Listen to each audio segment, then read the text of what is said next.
Jelita, bebita, oi gai, bebita, naja, oi baba ekau, baba ekau. All of a sudden, acha kuniambia we Dan George, acha kuniambia ati ni heal.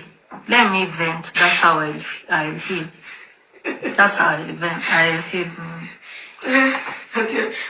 Ile ukubafu alifanya bele yangu. Na mguza hiyo kitu na huyo Jelly ni wa kusquat huyo. Na Jelly pia ile time anaguza anajaribu kurusha mkono, anajaribu kuniguza. Na ugopa anajaribu kumtoa kimkono bado ananiguza. Afu wa makofukufu ananiambia, "Tia wetigira.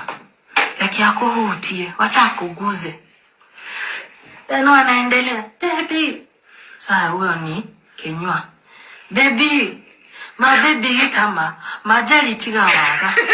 Jelly ita.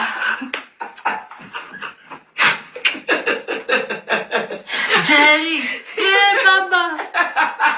Ita, nego baba ogera hinya. Kenywa anasema, "Jelly ma Jelly maita." Hekau. Wewe Esther unaniuza nikonomo. I'm so traumatized. Wewe unafikiria by the time niwaambie mimi nimeletewa hadi gay kwa bed.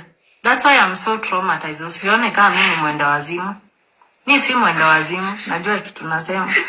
Na kila time angefanya hizo vitu like the very first time yenye alienda na Jelly na wakafanya hiyo kitu. Hai nilishindwa hii kitu ni normal. Baada hiyo kitu ni abnormal sana. Hata hiyo first day when tulitoka hivyo nilienda gakani nimekunywa juu ya stress. You feel you're not worthy and then you wonder bona wife yake hata akubali. So watu wangu acheni niwaambie, mnanijua vizuri. Si 2 years ago mliona nilianza kufanya gospel music kabla ni join Maono Lands kampuni yake. Kabla ni join hiyo Maono Lands, si nilikuwa nimeamua niendelee na gospel music. Kenywa after alinipata alinikanya nisiendelee na gospel music, alinikanya like alinikomesha. That's why I just did 2 songs.